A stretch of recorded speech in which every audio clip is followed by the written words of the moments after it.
Lá, conta uma coisa. Quando o cachorro idoso, ele deixa de conseguir levantar sozinho pela primeira vez. Em que momento que ele perdeu a autonomia? Foi aquele dia? Não. Não.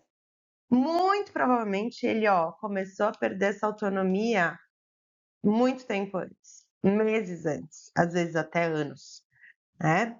Na primeira vez, de repente, que ele evitou um piso liso, quando ele diminuiu um pouco o passeio, quando ele parou de subir no sofá, quando ele pediu ajuda para algum movimento, quando ele precisou criar uma estratégia diferente para conseguir se levantar. O corpo, ele já estava ali, negociando com a dor, economizando movimento, consumindo reserva muscular. Só que ninguém tinha percebido isso ainda, né? E é exatamente sobre esse intervalo que a gente vai conversar hoje. O espaço entre o paciente que aparentemente só está ficando velhinho e aquele que de repente já não consegue mais viver a própria rotina. Eu sou Marcela Dinelli, eu sou médica veterinária, eu trabalho com medicina integrativa e longevidade já há bastante tempo. E hoje a gente vai abrir um dos pilares da longevidade veterinária de precisão, que é a autonomia. Porque aliviar a dor não é suficiente. Fazer um músculo contrair também não. E ter vários aparelhos disponíveis, menos ainda. A pergunta é: que realmente devolve a função? Quando a gente fala em longevidade, é muito fácil de imaginar uma régua do tempo, tipo, quantos anos esse animal viveu. E ela é a primeira medida, que é o lifespan, que é a duração total de vida. Só que tem uma segunda régua, que para mim é ainda muito mais interessante, que é por quanto tempo que esse paciente viveu com conforto, com capacidade funcional, com participação na própria rotina. E isso é o health span, é o período de vida que ele viveu com saúde, com qualidade, tá? Então, vamos pensar aqui em dois cães que chegaram aos 15 anos. Normal hoje em dia, né? Não é tão raro assim a gente ter isso. Só que um deles ainda caminha, interage, mantém boa parte das próprias escolhas e tá tudo bem. E o outro, ele também chegou aos 15 anos, mas ele passou esses últimos anos acumulando dor, fraqueza, dependência, né? Então, vamos pensar que aqui o número final ele é o mesmo, é 15. Só que a história biológica ela é completamente diferente.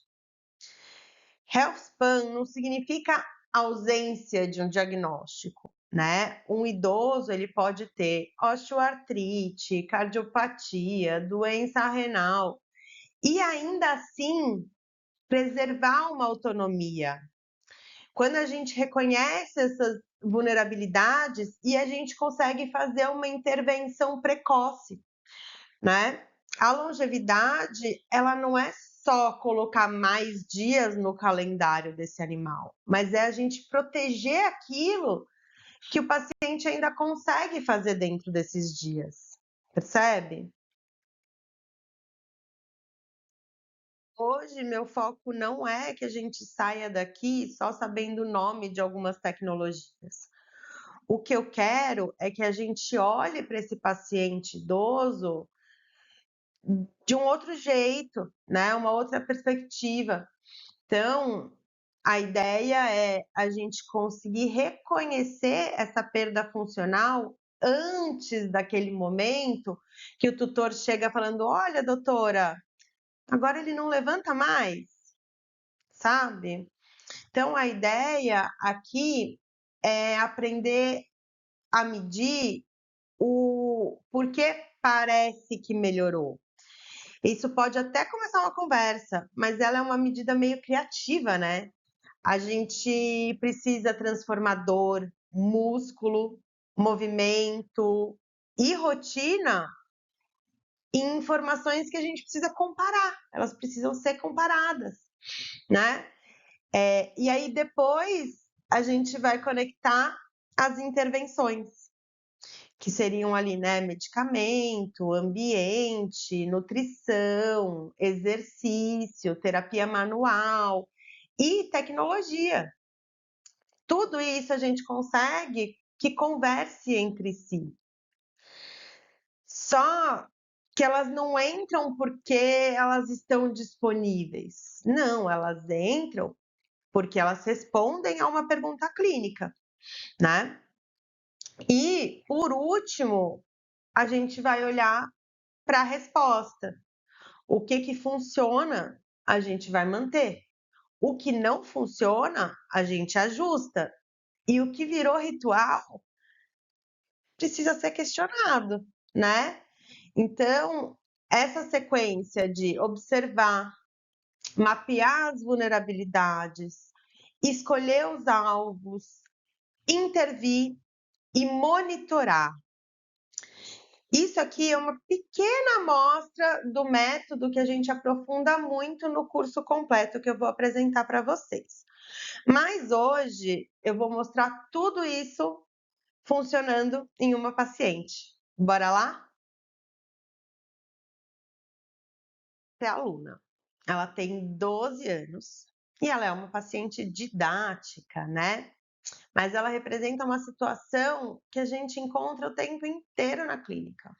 A família diz que ela tá mais quietinha, demora para levantar, procura apoio quando ela tá em piso liso. Os passeios, eles já são mais curtos, ela parece se cansar mais. Depois de caminhar, ela demora para se acomodar. E quando a gente olha tudo isso com mais atenção, a gente percebe que as perninhas, por exemplo, estão ficando mais finas, né? Agora, imagina só que a aluna entrou no seu consultório, o que você pensa primeiro? Osteoartrite? Dor lombar? Perda muscular? Alguma alteração neurológica? Uma doença endócrina? Ou será que ela está simplesmente com medo de escorregar? Concorda que tudo isso pode estar na mesa? E é exatamente aí que começa a medicina de precisão. Não na resposta pronta, mas na qualidade da pergunta que a gente vai fazer, né? Porque o envelhecimento, ele existe, claro que existe. Só que ela está velhinha não é um diagnóstico, né? Idade não é diagnóstico. Eu falo isso todo santo dia aqui na clínica. É quase que uma pasta enorme onde a gente corre o risco de guardar sinais que deveriam ser investigados, percebe? Então, quando eu pergunto o que a família gostaria que mudasse, a resposta é muito simples.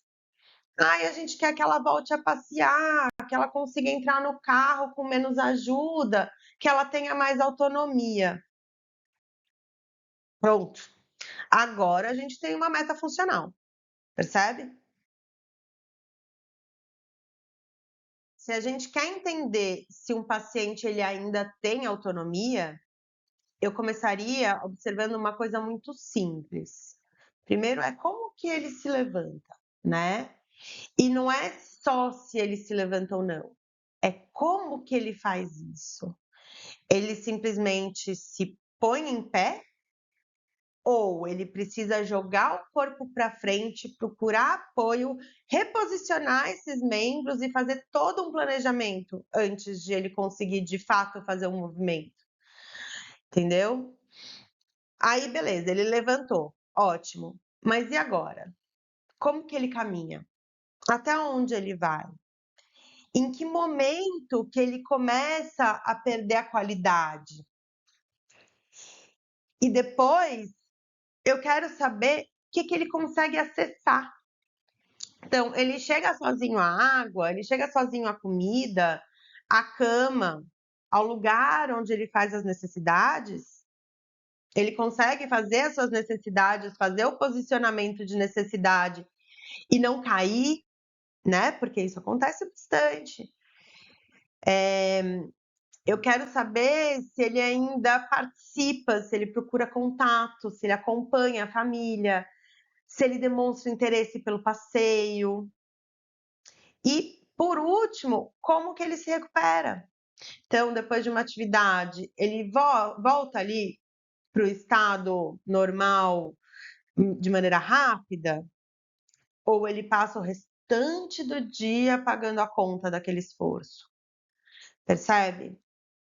E olha só o que aconteceu aqui. Sem nenhum equipamento sofisticado, a gente já transformou aqui autonomia em 5 verbos: levantar, caminhar, acessar, participar e recuperar. Agora, ela pode ser observada, transformada em meta e acompanhada ao longo do tempo. E aqui para a aluna, né, continuar vivendo essa rotina dela, 3 coisas precisam conversar. Então, primeiro, ela precisa ter dor controlada o suficiente para querer ter iniciativa de iniciar o movimento, né? Eu não estou falando necessariamente de dor zero o tempo inteiro, porque a gente sabe que isso nem sempre é possível. Então, eu estou falando de conforto suficiente para que o corpo pare de evitar tudo, né? Depois, ela precisa de músculo, porque vontade sem força não levanta nada, né? E quem gera força, quem estabiliza as articulações, quem sustenta a postura e quem oferece reserva para os momentos de doença é justamente o músculo. E ela precisa praticar movimento, porque movimento também é habilidade. Então, coordenação, equilíbrio, confiança e tolerância, eles precisam ser mantidos, né? Então, olha só a diferença. Aliviar a dor retira uma barreira, mas não reconstrói automaticamente a capacidade, né? Fazer uma contração no aparelho produz um efeito, mas essa contração, ela ainda precisa virar uma tarefa. Por isso que tem aqui, né, o tripé, que é a dor controlada, o músculo preservado e o movimento praticado. Se uma dessas perninhas ali desse tripé falha, a autonomia ela começa a balançar. Então, bora seguir esse ciclo aqui juntos, né? O paciente ele sente dor e aí ele começa a se movimentar menos.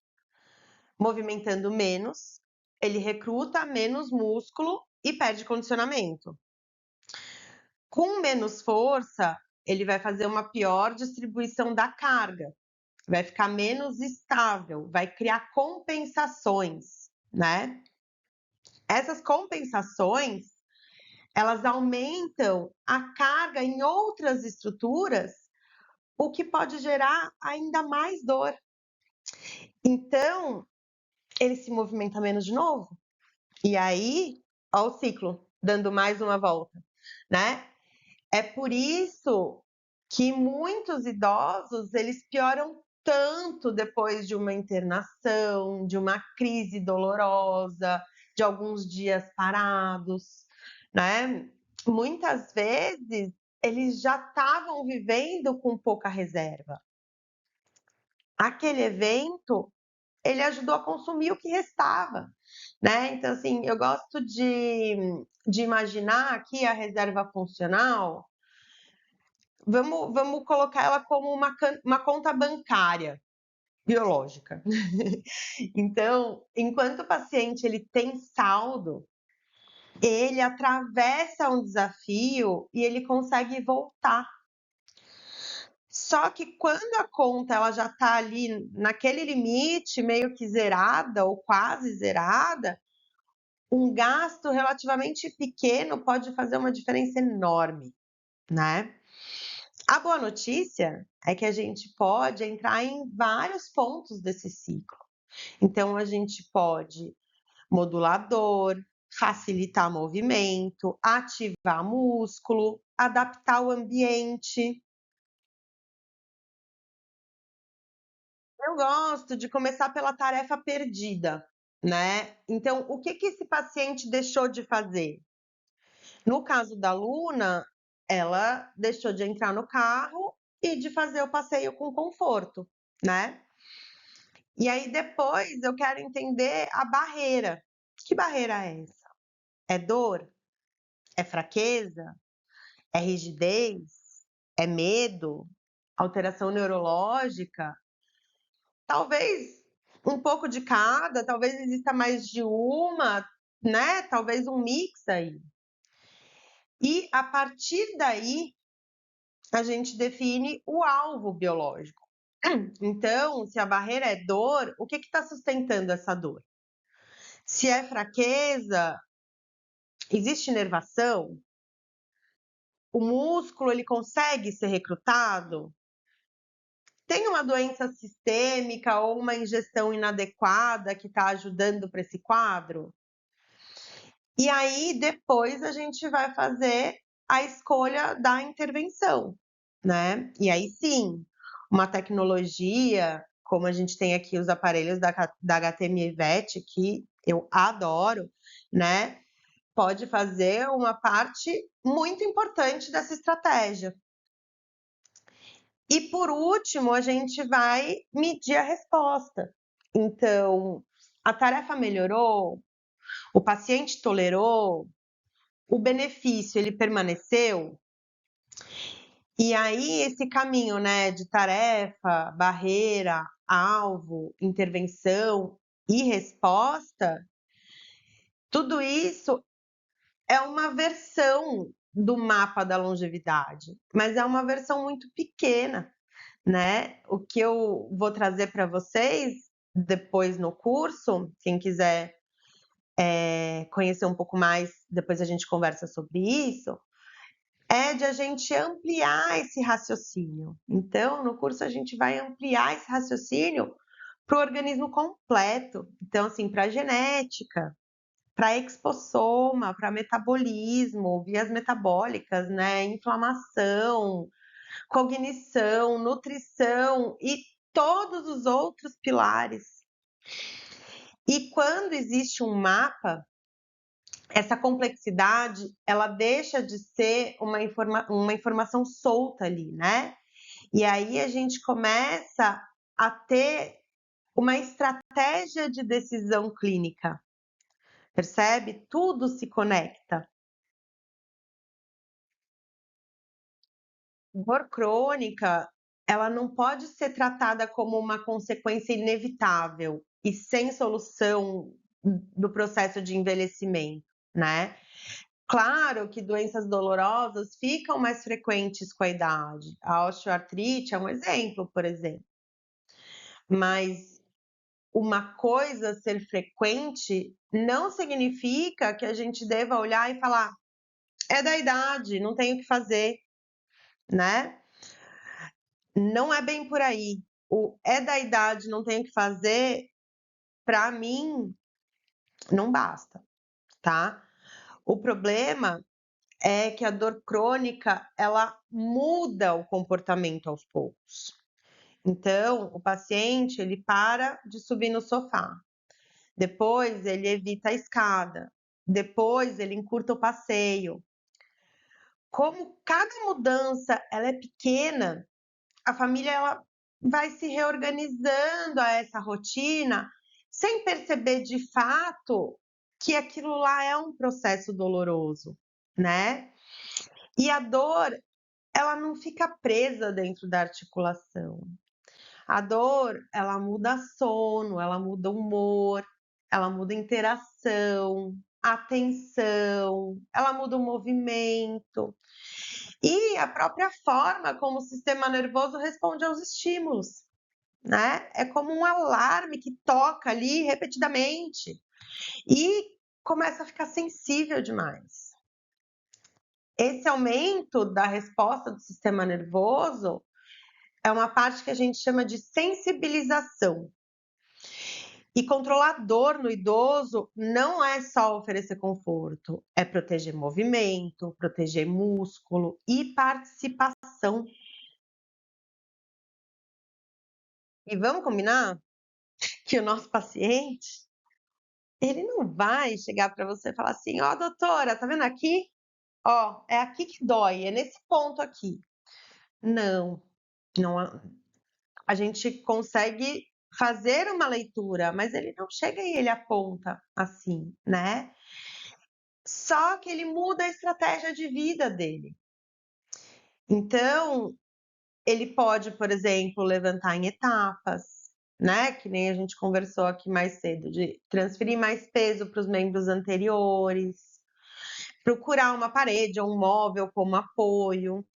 Ele pode caminhar mais devagar, ele pode diminuir o tamanho do passo, ele pode mudar a passada, ele pode evitar algum tipo de piso ou algum tipo de posição, né? Então, o animal, às vezes, que levantava a perninha para fazer xixi, de repente ele parou de levantar, de repente não, né? Mas ele parou de levantar a perninha para fazer xixi. Um animal que conseguia defecar parado, agora ele não defeca mais parado, ele só defeca andando, né? Ele pode parar de fazer alguma coisa que ele gostava.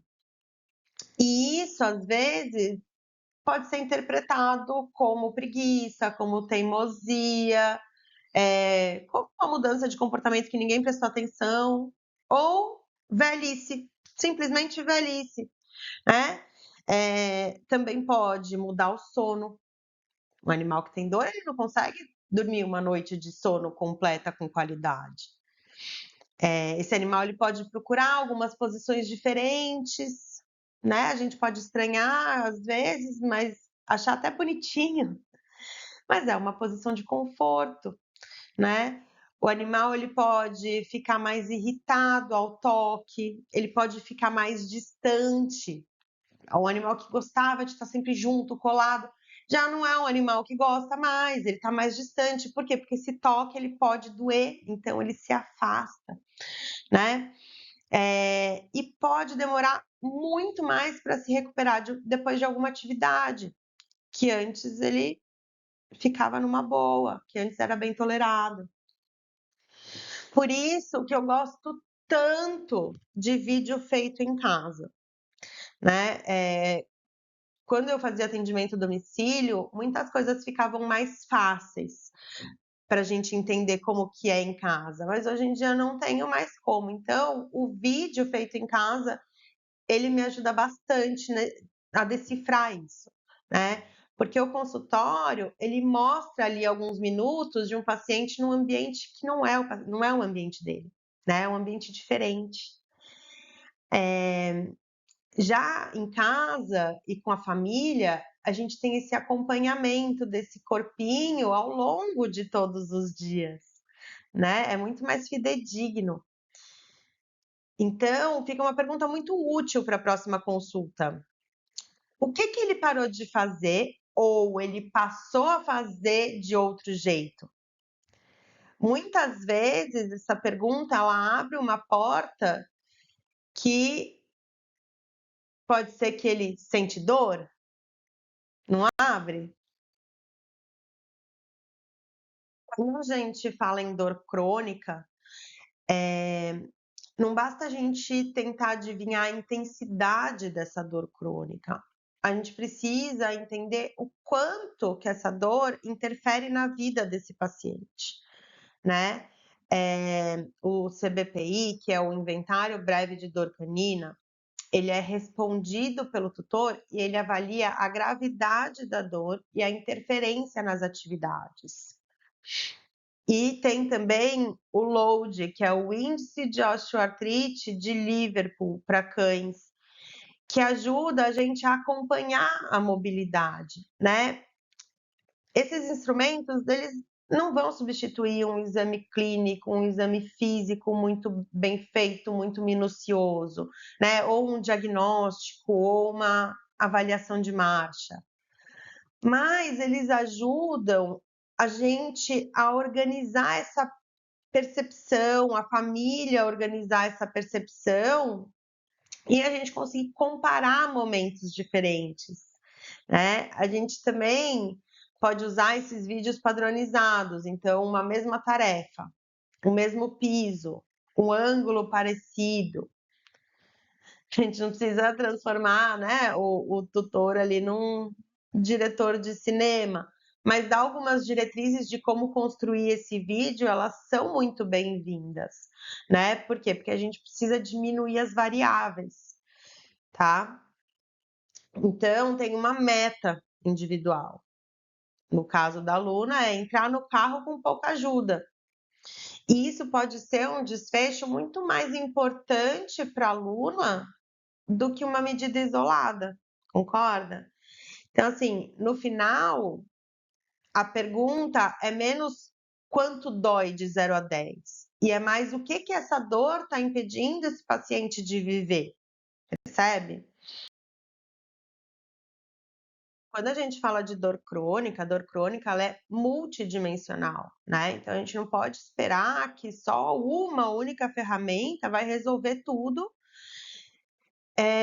porque isso já começa com uma expectativa que é injusta, né? A gente pode precisar tratar a doença de base e usar medicamento para modular a nocicepção, que é o processo de detectar e transmitir os estímulos, né, potencialmente lesivos. A gente pode precisar ajustar o ambiente, então pôr um piso antiderrapante, pôr rampa, uma cama adequada, um acesso mais fácil aos recursos, né, a água, comida, uma passadeira, de repente, num lugar estratégico, né? Então, a gente precisa começar a pensar nessa rotina do animal, nas intervenções que a gente pode indicar ali. E aí entra, né, reabilitação, exercício, controle de peso quando necessário, que é muito importante, as tecnologias físicas, né? Eu gosto muito de pensar que uma tecnologia ela pode abrir uma janela, então, de menos dor, de maior extensibilidade ou de melhor ativação. Só que alguém precisa atravessar essa janela. E quem atravessa essa janela é o movimento orientado para uma função real. O objetivo não é terminar uma sessão confortável. O objetivo é que a gente deixe a rotina mais possível. Que entra o LED Laser VET, por exemplo. Eu gosto bastante desse aparelho, né? Ele tem luz em comprimentos de ondas específicos. E aí o tecido, ele absorve parte desses fótons e transforma essa energia numa sinalização biológica. E essa resposta é o que a gente chama de fotobiomodulação. Então percebe que é diferente de simplesmente passa laser? Então, comprimento de onda, potência, área, tempo, contato, pelagem e o próprio tecido. Tudo isso muda a dose que realmente chega a esse alvo, né? Dentro da célula, essa luz, ela pode modular redes relacionadas aí ao estado redox, à inflamação, ao metabolismo e à dor. O estado redox, ele é o equilíbrio entre os processos de oxidação e os sistemas de defesa e sinalização antioxidante. Uma das hipóteses mais estudadas envolve estruturas mitocondriais que são capazes de absorver a luz e fazer mudanças transitórias nas moléculas, como óxido nítrico, espécies reativas de oxigênio e ATP, que o ATP é uma das principais moedas de energia dessa célula, né? Então, o laser, ele, de certo modo, ele pode dar energia para a célula. Essa frase, ela é fácil, mas ela é um pouco incompleta, né? Porque a luz, ela não chega como uma pilha nova, troca a pilha e pronto, energia na mitocôndria. Mas ela oferece um estímulo. E a célula, ela reorganiza essas sinalizações e ela dá a resposta, né? Então, em cães com osteoartrite, por exemplo, tem muitos ensaios que mostram a possibilidade da redução da dor e da melhora funcional desse animal. Só que não tem uma dose universal, né? Quando a gente vai ver os estudos, a gente precisa ajustar essa dose para o paciente, para o aparelho, para o tecido, tá? Então, a fotobiomodulação, o TENS, o campo eletromagnético, o TECAR, eles podem participar de um plano relacionado à dor, mas cada um desses recursos vai conversar com o organismo por um caminho diferente, né? Então, a fotobiomodulação, por exemplo, ela trabalha com os fótons e com sinalização celular, que acaba ajudando ali essa modulação de dor, a inflamação, a recuperação dos tecidos. Eu uso muito, eu não vivo sem laser, gente. O laser no dia a dia do meu consultório é assim, surreal. O TENS. O TENS é a estimulação elétrica nervosa transcutânea, né? Que usa um modelo de corrente. E o TENS, ele tem um objetivo sensorial. Então, ele pode ajudar a modular a informação dolorosa que chega e é processada pelo sistema nervoso. Gosto de usar bastante, eu trabalho com quiropraxia também, né? Eu gosto de usar bastante o TENS antes de fazer uma manipulação que eu sei que tem um potencial doloroso, tá? Então, eu dou uma desensibilizada e aí depois eu faço uma manipulação mais completa. O campo eletromagnético, por exemplo, ele induz correntes nos tecidos sem precisar usar esses mesmos eletrodos cutâneos. Então, dependendo dos parâmetros escolhidos, ele pode participar da modulação de dor, dos processos de recuperação. Gosto bastante também. A TECAR, ela é uma radiofrequência e ela pode produzir o aquecimento desse tecido, né? Quando tem o aquecimento do tecido, favorece a circulação, a extensibilidade tecidual e prepara melhor aquele paciente para quando a gente for fazer uma mobilização, um exercício terapêutico. Então, pode ser uma estratégia bastante interessante. Então, percebe como não existe só um aparelho que faz tudo, né? A gente tem tecnologias diferentes, com mecanismos diferentes, que podem muitas vezes ser combinadas dentro de uma sequência clínica e uma estratégia inteligente. E aí a gente entra com os equipamentos da HTM Vet, né? Eles entram como parceiros aqui, e não para substituir o raciocínio clínico, mas para a gente ampliar as possibilidades de intervenção. Eu gosto muito, eu uso muito no meu dia a dia e vejo resultados incríveis, né? Porque o recurso a gente escolhe dependendo da barreira que está impedindo esse paciente de se movimentar. né? E quando a gente entende isso, a gente para de só aplicar técnica. A gente começa, de fato, a construir a autonomia desse paciente. Então, imagina aqui que a gente conseguiu diminuir a dor da aluna e agora ela tolera muito melhor ficar em pé. Ótimo, maravilha. Só que se ela passou meses se movimentando pouco, a força ela não volta da noite para o dia porque a dor melhorou, concorda? Então, a sequência que a gente procura aqui é menos dor, melhor movimento, mais recrutamento muscular e então recuperação de função. Então, percebe que a analgesia ela cria uma oportunidade, né? E aí o movimento ele vai transformar essa oportunidade em capacidade. E isso também ajuda muito a gente a avaliar o tratamento.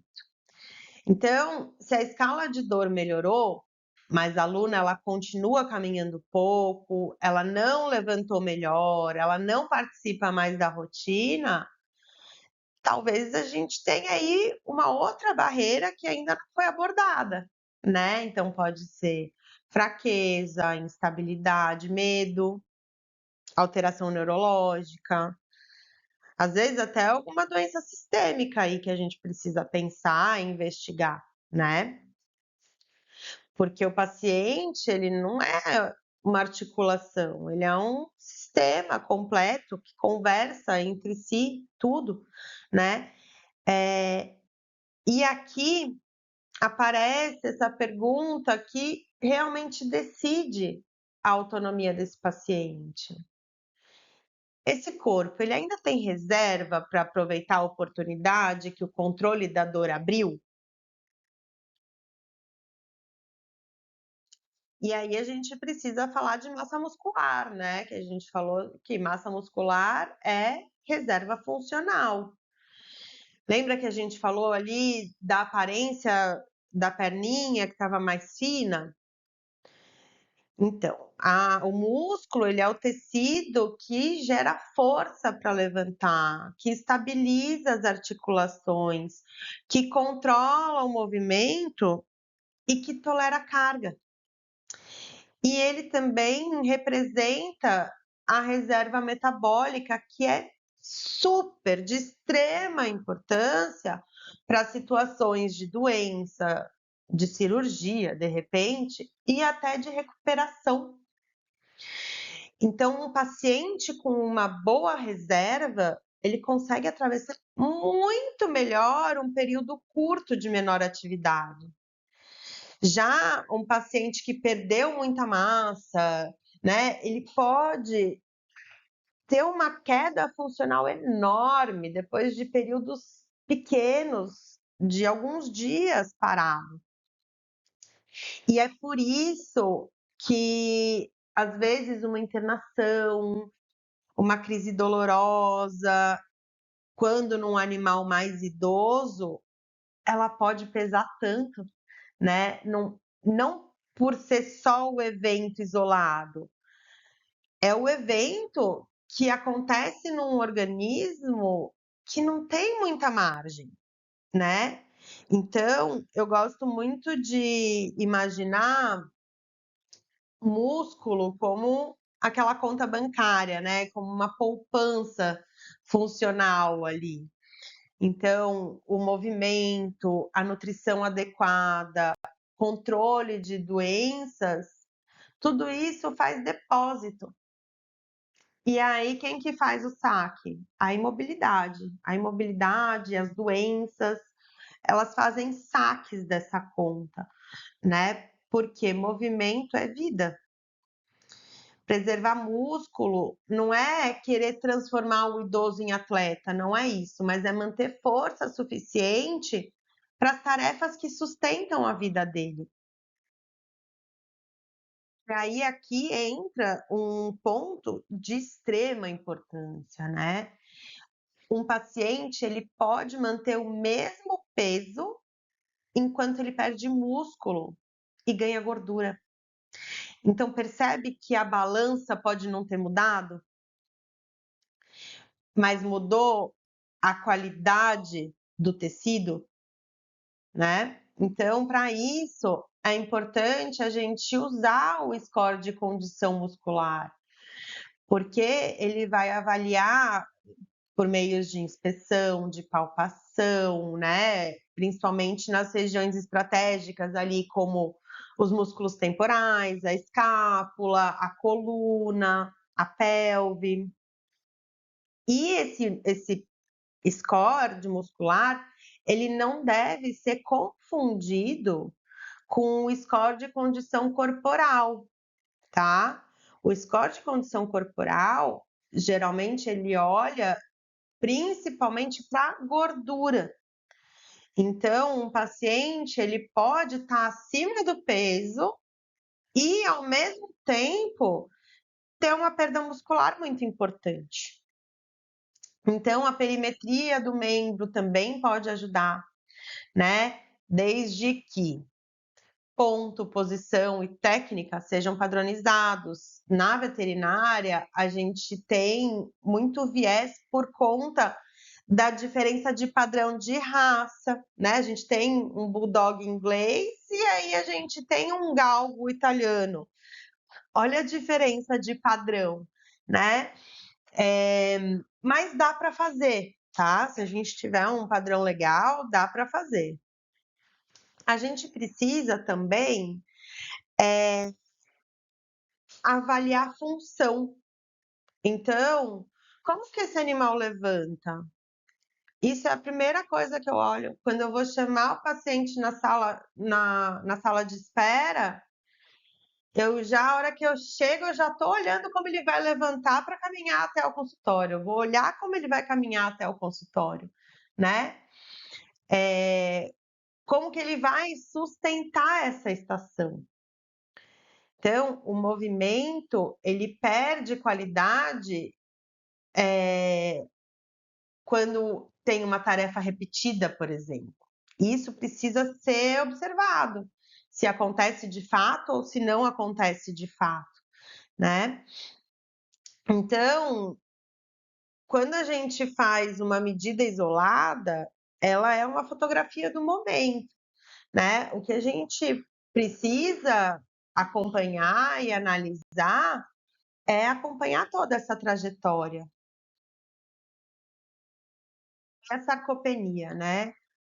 A sarcopenia, ela é a perda de massa e de função da musculatura relacionada principalmente ao envelhecimento. Mas nem todo idoso com pouco músculo tem só sarcopenia, né? Por quê? Porque pode ter atrofia por desuso, pode ter perda associada à dor e imobilidade. Então, tem a caquexia, por exemplo, que é uma síndrome ligada a doenças crônicas, à inflamação, a alterações metabólicas, né? Pode também ter uma ingestão insuficiente, pode ter uma doença renal, pode ter uma doença cardíaca, uma doença endócrina, gastrointestinal, neurológica ou até oncológica contribuindo para tudo isso. E isso importa muito, porque o tratamento muda, né? Se tem perda de inervação, não adianta a gente pensar no músculo como se o problema estivesse somente dentro dele. Se o paciente ele não consome energia e nem proteína suficiente, eu vou estimular uma contração. Estimular a contração vai resolver ali o substrato que está faltando. Se tem uma dor permanente, a gente não vai ter uma adesão boa ao movimento, vai ter uma adesão baixa. Então, a pergunta não é só como eu faço esse músculo contrair, percebe? Mas é por que esse músculo está sendo perdido e o que impede o paciente de usar esse músculo. Então, a primeira pergunta, ela procura um botão. Já a segunda, ela procura o mecanismo. Concorda? E se a gente quiser preservar esse músculo, a primeira coisa que a gente precisa fazer é controlar doenças e barreiras que possam favorecer o catabolismo, né? Que é quando o organismo ele começa a se autoconsumir, a degradar os tecidos, a degradar a reserva. A gente precisa pensar na nutrição. Então, o paciente ele precisa consumir energia e proteína adequadas à condição desse paciente. Não adianta a gente fazer uma dieta perfeita, maravilhosa no papel, se ele não consome aquilo, se não é oferecido, se ele deixa metade no pote, tá? Precisa ter também o estímulo. Então, o músculo, ele se adapta quando ele recebe um trabalho suficiente. Só que carga progressiva não significa fazer muito de uma vez só, né? Significa a gente oferecer um desafio tolerável e ir aumentando aos poucos. Porque quando a gente faz de uma vez só, a gente não vai criar tolerância, a gente não vai fazer algo progressivo, a gente vai piorar o que já está disfuncional, né? É, a gente precisa pensar na recuperação. Qual que é o tempo desse animal, né? Esse animal ele está tendo um sono de qualidade? Ele está dormindo num ambiente adequado? Ou ele é um animal que dorme numa cama que não é para o tamanho dele, não é para a conformação desse corpo, que tem uma luz acesa a noite inteira, entende? A gente precisa pensar nos intervalos entre os exercícios, né? Quando você vai para academia, você não faz uma série e aí dá um intervalo, depois faz outra série.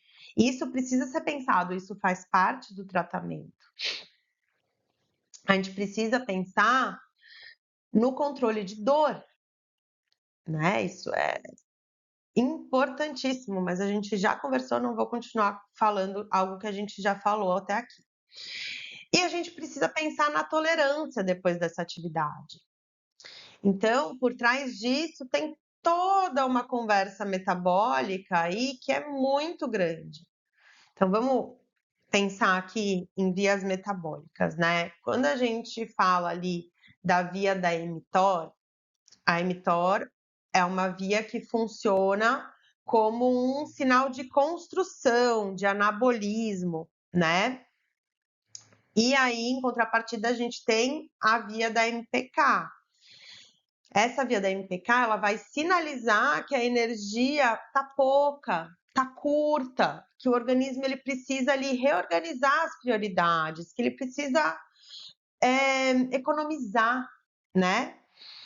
E eles são sensores que ajudam a célula a decidir se é hora de construir ou se é hora de economizar ou reciclar.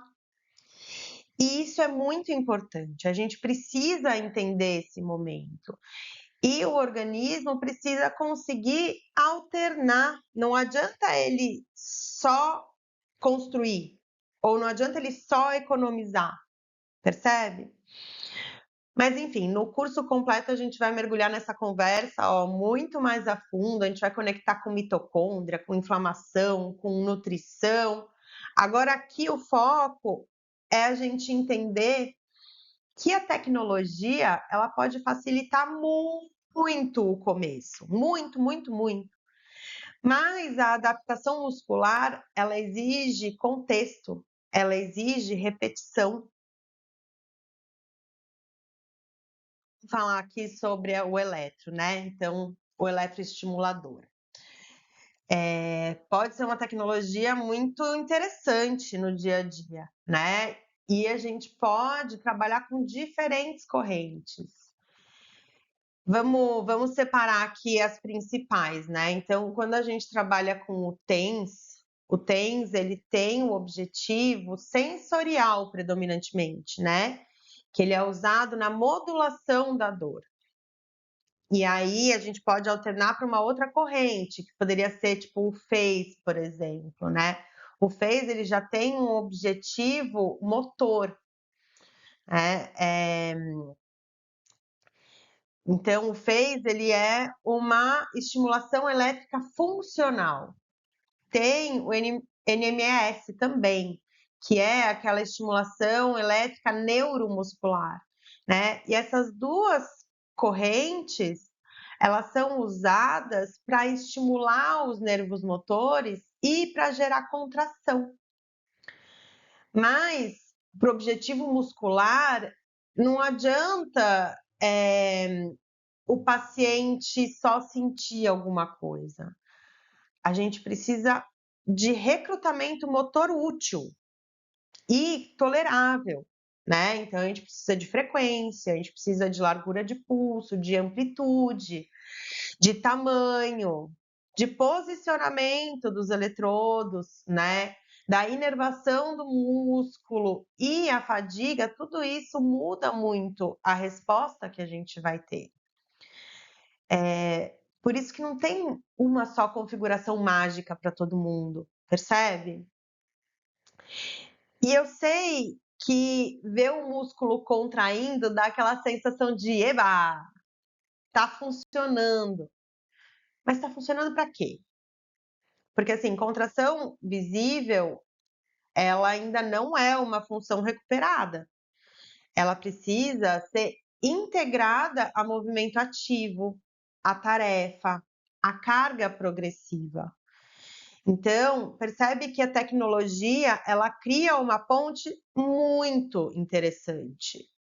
Mas o paciente, ele ainda precisa conseguir atravessar essa ponte, percebe? Vamos falar um pouquinho do recovery, né? O recovery, ele é um campo eletromagnético de alta intensidade e ele é focalizado. Então, o que ele faz? Ele é um campo que ele pode induzir correntes elétricas nesse tecido e alcançar essas estruturas que são excitáveis, então, né, como os nervos e os músculos. E sem usar os eletrodos da eletroestimulação convencional. Olha isso como é interessante, porque quando a gente fala num animal com pelo, né, os eletrodos eles acabam sendo um obstáculo muito frequente no dia a dia, né? Então, esse campo ele produz as contrações e ele abre as possibilidades de ativação neuromuscular. É muito interessante. Só que vamos separar, né? O efeito imediato, então, do desfecho clínico. Quando a gente vê o músculo contrair durante a aplicação, isso mostra que teve excitabilidade, mas não prova sozinho que o paciente ganhou massa, ganhou força ou autonomia. Para a gente conseguir afirmar isso, a gente precisa fazer um acompanhamento. Então, acompanhar a tarefa, acompanhar a marcha, fadiga e a duração do resultado, né? Outra cautela aqui é que nem toda a literatura sobre os campos eletromagnéticos trata do mesmo equipamento, entende? Porque a gente pode ter intensidade, a gente pode ter frequência, a gente pode ter forma de onda, que muda muito de uma marca para outra. E muda como vai fazer a interação com o tecido também, tá? Então, assim, é uma tecnologia muito interessante, é emergente, é maravilhosa, já ganhou meu coração. E eu acho que a gente consegue sustentar aí duas coisas ao mesmo tempo, né? Que é esse entusiasmo com essa inovação e a interpretação. Então, uma coisa ela não precisa matar a outra. A gente caminha de mãos dadas. o exercício, né, gente? O exercício, ele é super importante, ele é a parte mais importante de todas, né? Ele não é um prêmio que o paciente recebe depois que ele melhora, não. O exercício, ele faz parte do tratamento. Só que exercício no paciente longevo não é simplesmente bora dar uma caminhada. A gente precisa considerar dor, força, equilíbrio, cognição, condição cardiorrespiratória, doença de base, o piso em que vai rolar essa caminhada, a temperatura e a capacidade real da família de manter isso, tá? Porque não adianta a gente prescrever alguma coisa que não vai ser de fato realizada, né? Eu gosto muito de falar do mundo ideal e do mundo real e tentar traçar um meio de campo que seja possível, tá? Eu gosto de pensar numa progressão ali, né? De primeiro, o paciente tolera a posição e a tarefa. Depois, ativa os músculos que são necessários. Depois, vai praticar esse movimento com boa qualidade. Aí a gente vai aumentando aos poucos a carga, a duração, a complexidade, né? E aí a gente transfere isso para a rotina.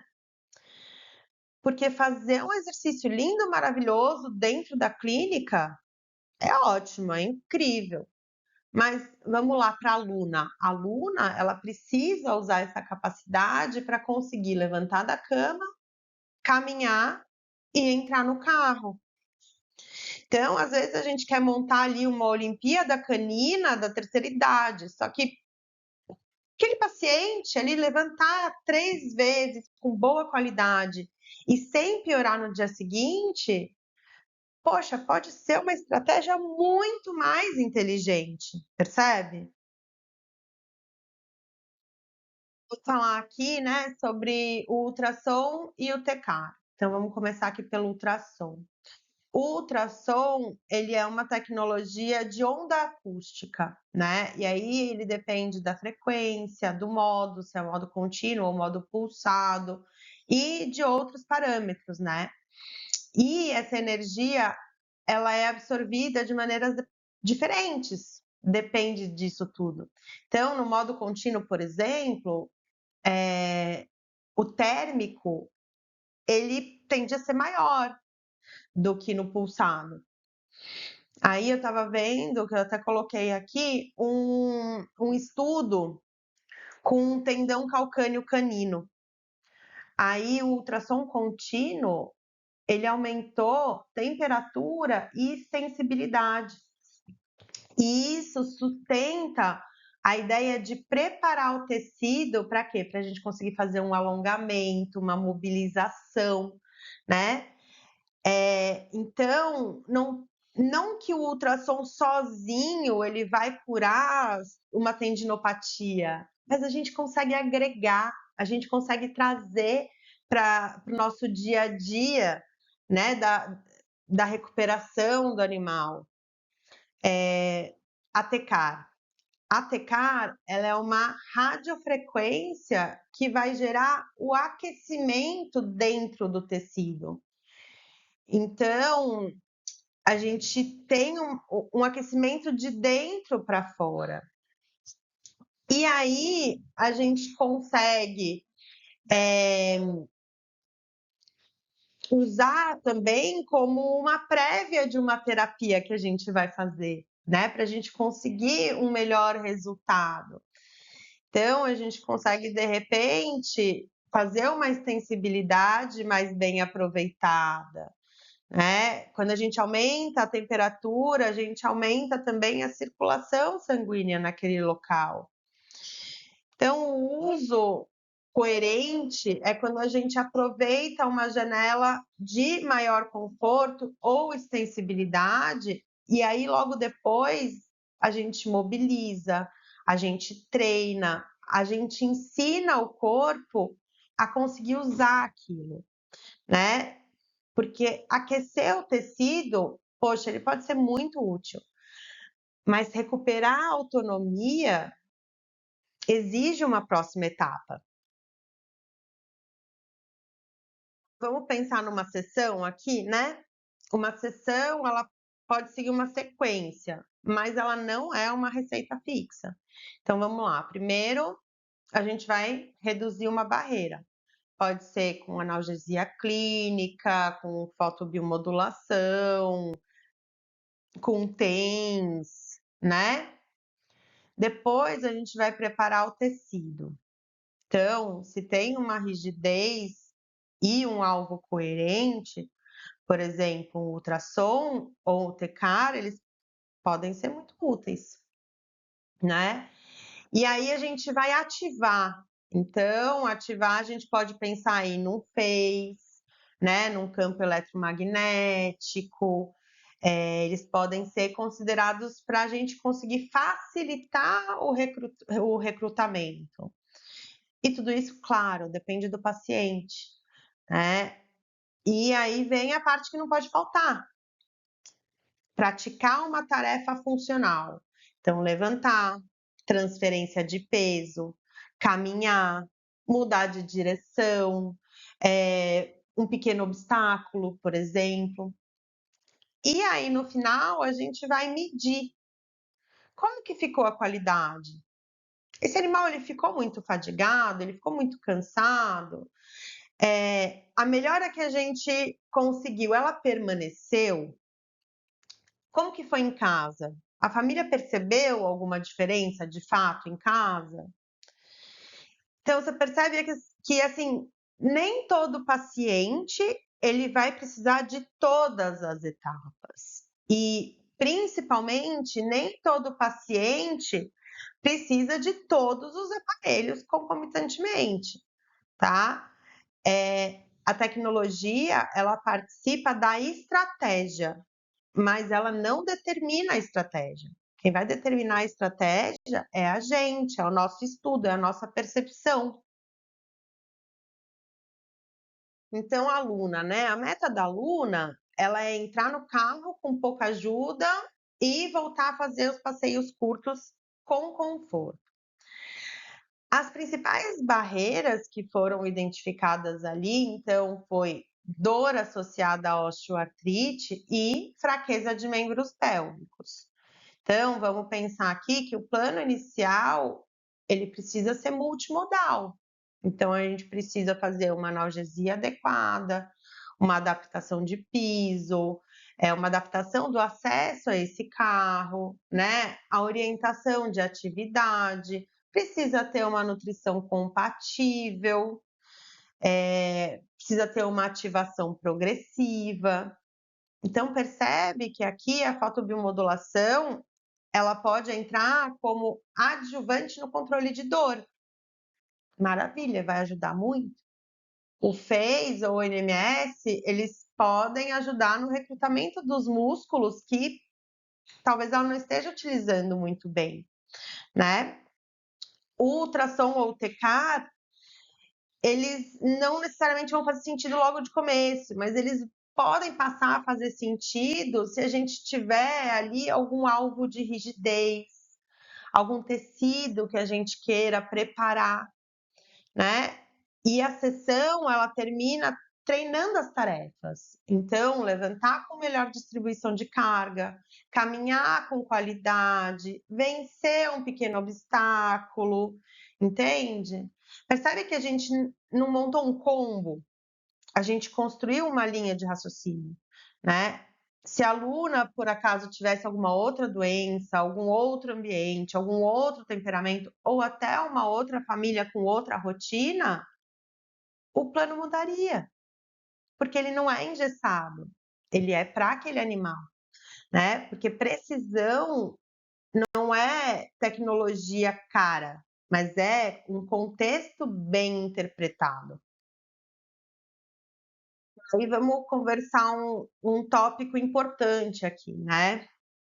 Se não tem um alvo definido, não faz sentido a gente aplicar um recurso só porque a gente tem esse recurso ali disponível, tá? Se não tem uma medida de resposta, também não faz sentido a gente repetir sessões indefinidamente só porque o paciente relaxa durante a aplicação.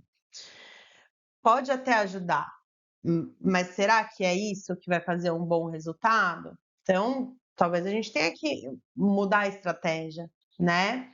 A gente não pode pegar o resultado de uma modalidade e transferir para outra. Porque, por exemplo, nem toda luz é igual, nem toda corrente é igual, nem todo campo eletromagnético é igual. Então, uma pergunta que ajuda muito é: o que eu espero que esteja diferente depois dessa intervenção de hoje? Se a resposta ela for vaga, a gente precisa amadurecer melhor essa indicação aí, né? Às vezes, escolher menos é mais preciso. Por quê? Porque cada intervenção, ela passa a ter uma função, né, ela passa a ter um momento e um desfecho. E isso não vai diminuir o valor da tecnologia, muito pelo contrário. Cada tecnologia, no lugar em que ela consegue demonstrar o valor clínico de verdade, é aí que a gente vai colocar ela, né. E para acompanhar a aluna, a gente pode escolher poucos indicadores, desde que sejam repetíveis, difícil essa palavra. Então, para dor e para interferência funcional, por exemplo, a gente pode usar o CBPI ou o LOAD, mudança de comportamento, gosto muito disso, né? Para músculo, a gente vai usar o score de musculatura, a perimetria padronizada quando possível, né? Para tarefa, tempo, qualidade, assistência, fadiga, para rotina, para frequência de passeio, para distância desse passeio, para recuperação, para o tempo de recuperação. Então, a gente não precisa transformar a casa da família ali num laboratório. A gente precisa escolher as medidas que façam sentido e que consigam ser repetidas. Porque o segredo é a repetição, tá? Se a dor melhora, mas a função não muda, a gente precisa procurar outra barreira. Se a contração aparece, mas o músculo não ganha capacidade, a gente precisa rever essa integração aí com exercício, com doença de base, com nutrição, com carga. Se o paciente ele piora depois da sessão, talvez a gente ultrapassou um pouco o limite aí de tolerância desse animal, tá? Então, precisão é aprender com a resposta e ajustar a próxima decisão, né? Olha o caminho que a gente fez até aqui. A gente começou numa frase do tutor, a gente transformou rotina numa tarefa, a gente encontrou as barreiras, a gente entrou na fisiologia, a gente escolheu as intervenções e pronto, agora a gente está de novo na rotina. Percebeu isso? E hoje a gente mergulhou aqui em um pilar, o pilar da autonomia, né? Dentro dele a gente conseguiu conectar então a dor, o músculo, o movimento, o ambiente, a avaliação, a tecnologia. Só que o paciente, ele não deixa o resto da biologia de lado, né? Então, a gente precisa conseguir conectar tudo isso. E no curso de longevidade veterinária de precisão, a gente começa mudando a forma de enxergar o envelhecimento. A gente vai falar sobre o lifespan, sobre o health span, sobre a reserva funcional, sobre a fragilidade, sobre os pilares da longevidade. Depois a gente ainda entra na individualidade, né? Então a gente vai entrar em genética, em epigenética. A gente vai falar sobre o expossoma, a metabolômica, né? Tudo aquilo que o paciente ele é exposto ao longo da vida e que conversa muito com a expressão de genes. Aí a gente vai aprofundar em imunossenescência, né, que são aquelas mudanças do sistema imune com o envelhecimento. A gente vai falar sobre o inflammaging, né, inflamação com aging. Então, é aquela inflamação crônica de baixo grau que é associada à idade. A gente vai entrar no cérebro, na cognição, nos hormônios, nas vias metabólicas, mitocôndria, sensores metabólicos, sirtuínas, autofagia, metilação, detoxificação. Gente, tá muito completo, né? E não para no mecanismo, a gente traz isso de volta para exames, para mapa funcional, para nutrição, para nutracêutico, para plano de longevidade, para programa de acompanhamento, para monitoramento, para comunicação, para adesão, para bioética. É muita coisa, é muito completo. Então, a ideia é pegar esse paciente, conseguir construir toda uma estratégia e conseguir fazer esse acompanhamento, tudo isso de uma forma tudo ligado. Parece enorme, não é? Porque o envelhecimento ele é enorme. O diferencial é ter um fio condutor. Então, a gente vai trazer uma camada de raciocínio, a gente vai transformar cada camada em raciocínio clínico, né? A gente não vai deixar ali aulas soltas. Então, assim, tá um projeto muito maravilhoso e eu convido vocês a participarem comigo disso.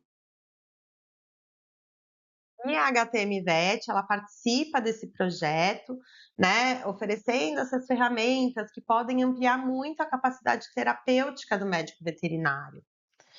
Mas a ferramenta, ela mostra todo o seu valor quando encontra um raciocínio clínico. Quando a gente sabe qual é a meta, qual é o tecido que a gente quer alcançar, qual é a resposta que a gente procura e como que a gente vai medir e acompanhar isso.